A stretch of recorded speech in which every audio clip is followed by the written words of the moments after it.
ನಮಸ್ಕಾರ ಎಲ್ರಿಗೂ. ವನಿತೆ ಕನ್ನಡ ವಾಹಿನಿಯ ಮತ್ತೊಂದು ವಿಡಿಯೋಗೆ ಎಲ್ರಿಗೂ ಆತ್ಮೀಯ ಸ್ವಾಗತ. ಸುಧಾಮೂರ್ತಿ ಅಮ್ಮ ಬರೆದಿರುವಂತಹ ಯಶಸ್ವಿ ಪುಸ್ತಕ ಸಂಚಿಕೆ 15.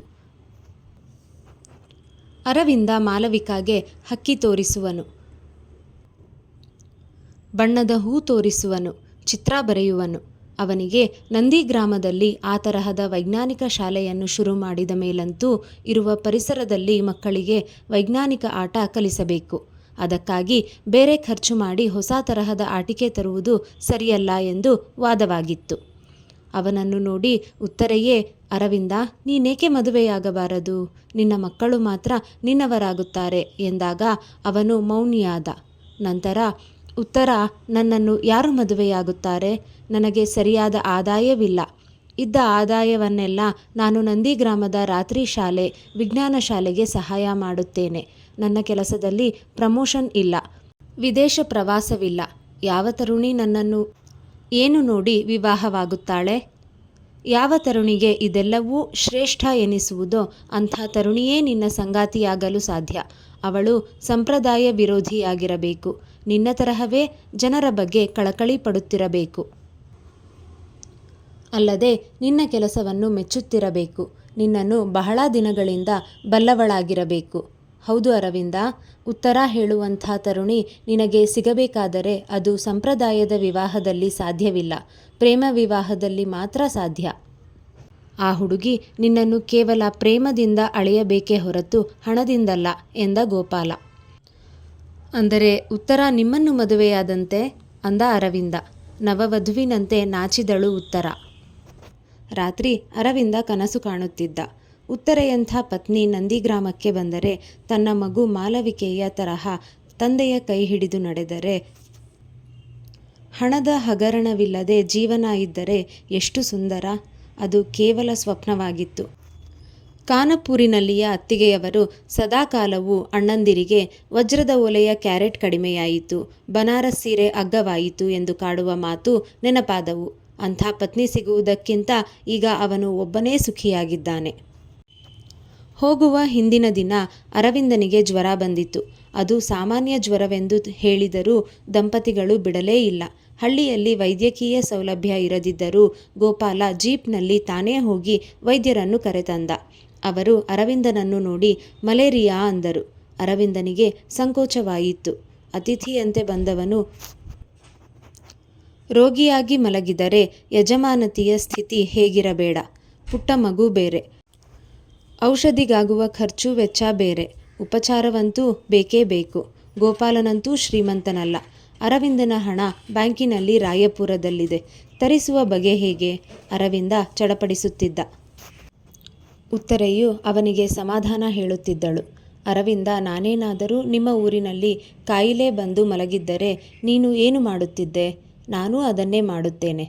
ಉತ್ತರೆ ಕೇವಲ ಸ್ನೇಹಿತೆಯಲ್ಲ, ಮಾತೃ ಸ್ವರೂಪದವಳು ಎಂದು ಅರವಿಂದ ಅಂದುಕೊಳ್ಳುತ್ತಿದ್ದ. ಊರಿಗೆ ಹೋಗುವ ಮುನ್ನ ಉತ್ತರೆ ಅವನಿಗಾಗಿ ಸ್ವೆಟರ್ ಹೆಣೆದಿದ್ದಳು. ಅರವಿಂದ, ನಿನಗೆ ನನ್ನ ಕಾಣಿಕೆ. 2 ತಿಂಗಳ ಔಷಧಿ ಇಟ್ಟಿದ್ದಳು. ಮಸಾಲೆ ಮಾಡಿಕೊಟ್ಟಿದ್ದಳು.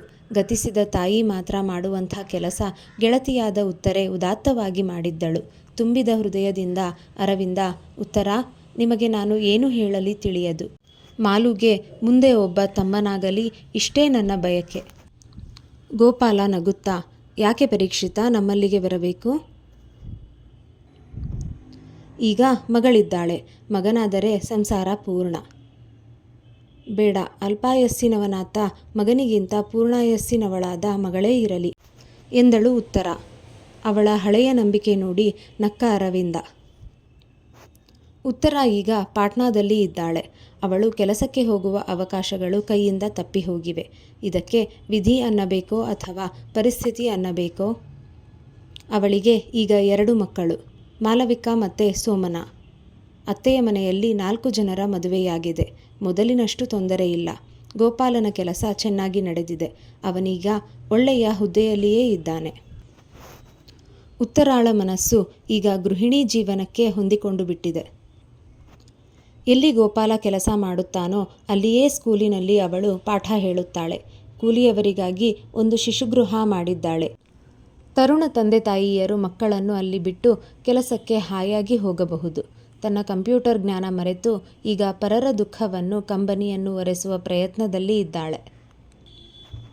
ಸರಳಾಗೆ ಸುಬ್ಬಣ್ಣ ಆಕರ್ಷಣೆ ಬಲವಾಗಿದ್ದರೂ ಆಫೀಸಿನ ವೇಳೆಯಲ್ಲಿ ಸುಬ್ಬಣ್ಣ ಸಲುಗೆ ಎಂದೂ ತೋರಿಸುವುದಿಲ್ಲ. ಅದು ತನ್ನ ಘನತೆಗೆ ಕುಂದು ತರಬಹುದೆಂದು ಭಯ.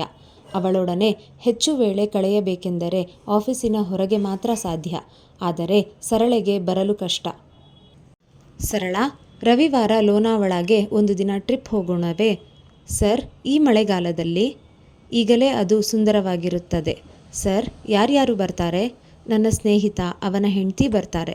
ಸರಳೆಗೆ ಇದು ನಿಜವೇ ಎನ್ನುವ ಹೆದರಿಕೆ. ಸರ್, ಅವರು ಬರದಿದ್ದರೆ?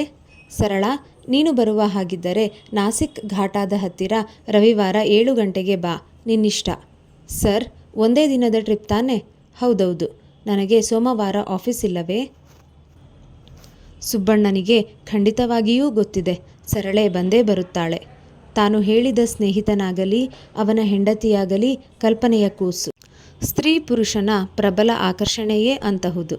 ಸರಳೆಯ ಮನವು ಡೋಲಾಯಮಾನವಾಗಿತ್ತು. ಮನವು ಭೀತಿಗೊಂಡಿತ್ತು. ತಾನು ಮಾಡುವುದು ಸರಿಯೇ? ಸುಬ್ಬರಾವ್ ಮದುವೆಯಾಗುವ ವಿಚಾರವಿರಬಹುದು. ಅದಕ್ಕೆ ಕರೆದಿರಬಹುದೇ?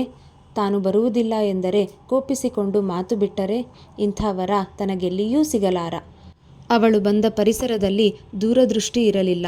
ಹಳ್ಳಿಯಿಂದ ಬಂದವಳಾಗಿದ್ದರಿಂದ ನಂಬಿಕೆಯ ಮೇಲೆ, ದೇವರ ಮೇಲೆ ಬಲವಾದ ನಂಬಿಕೆ ಇದ್ದಿತು. ಇಲ್ಲಿಗೆ ಈ ಸಂಚಿಕೆ ಪೂರ್ಣ. ಈಗ ಇಂದಿನ ಕಿವಿಮಾತು. ಸತ್ಯ, ನಿಸ್ವಾರ್ಥತೆ ಮತ್ತು ಆಂತರಿಕ ಪರಿಶುದ್ಧತೆ ಯಾರಲ್ಲಿ ಈ 3 ಶ್ರೇಷ್ಠ ಗುಣಗಳಿರುತ್ತದೆಯೋ ಅಂಥವರನ್ನು ಈ ಜಗತ್ತಿನ ಯಾವ ಒಂದು ಶಕ್ತಿಯೂ ಅಲುಗಾಡಿಸಲಾರದು. ಧನ್ಯವಾದಗಳು. ರಾಧೇ ಕೃಷ್ಣ.